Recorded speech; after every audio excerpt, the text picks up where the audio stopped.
মোৰ চেনেলত আপোনালোকক মই স্বাগতম জনাইছোঁ। তো মই আজি আপোনালোকক এটা টিপছ দিব বিচাৰিছোঁ, যিটো টিপছ আপোনালোকৰ ডেইলি লাইফত খুবেই প্ৰয়োজন। কাৰণ আপোনালোকৰ সকলোৰে হাতত এটাকৈ মোবাইল থাকে আৰু সেই মোবাইলটো প্ৰায়ৰে মেক্সিমাম মানুহৰ লক থাকে।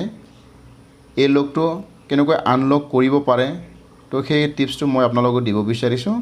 তো আমাৰ বহুতৰে হয় যে কেতিয়াবা আপুনি মোবাইলটো লক কৰি ফেলে ক'ৰবাত যদি থৈ দিয়ে, তাতে সৰু চুলিয়ে লাৰি ফেলে কেতিয়াবা আপোনাৰ মোবাইল লক হৈ যায়, আনলক কৰিব নোৱাৰে। আৰু কিছুমান বন্ধুবৰ্গে আপোনাৰ মোবাইলটো চাই ফেলে আপোনাৰ লকটো খুলিব বিচাৰোঁতে কেতিয়াবা লক হৈ যায়, আনলক কৰিব নোৱাৰে। আৰু কেতিয়াবা আপোনাৰ অজানিতে হয়তো 2বাৰ 3বাৰ যদি আপুনি বা 4বাৰ 5বাৰ ট্ৰাই কৰাৰ পিছত আপোনাৰ মোবাইল আনলক নহয়, লক হৈ থাকে। তো সেই আনলক হ'লে আপুনি লকটো কেনেকৈ আনলক কৰিব পাৰে সেই কথাটো মই আপোনালোকক বুজাব বিচাৰিছোঁ। তো ইয়াতে চাব, এইখন মোবাইল এই মোবাইলত আপুনি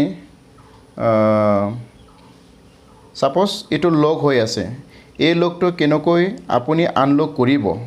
তো ইয়াতে মানে 1 মিনিটৰ ভিতৰতে আপোনাৰ যি মোবাইল লক হৈ আছে, এই মোবাইলটো আনলক মানে কৰাৰ যিটো টিপছ মই এইটো দিব বিচাৰিছোঁ। ছাপ'জ এইটো লক হৈ আছে, লক হৈ থাকিলে এইটো আনলক কৰাৰ কাৰণে আপুনি কি কৰিব লাগিব, মই এনেকুৱা আনিব, তাৰপিছত এইটো এনেকুৱা লৈ যাব, তাৰপিছত এনেকুৱা আনিব, তাৰপিছত এনেকুৱা আনিব, তাৰপিছত এনেকুৱা লৈ যাব, তাৰপিছত এনেকুৱা লৈ যাব, হ'ল এবাৰ। তাৰপিছত নেক্সট আৰু এবাৰ এনেকুৱা এইটো এনেকুৱা লৈ যাব, এনেকুৱা লৈ যাব। তাৰপিছত আপোনাৰ মোবাইলটো আপুনি ৰিষ্টাৰ্ট কৰিব আৰু ৰিষ্টাৰ্ট কৰাৰ পিছত আপোনাৰ মোবাইল অন হ'ব। অন হ'লে আপোনাৰ যি লক হোৱা সেইটো আনলক অট'মেটিকলি হৈ যাব। Thank U.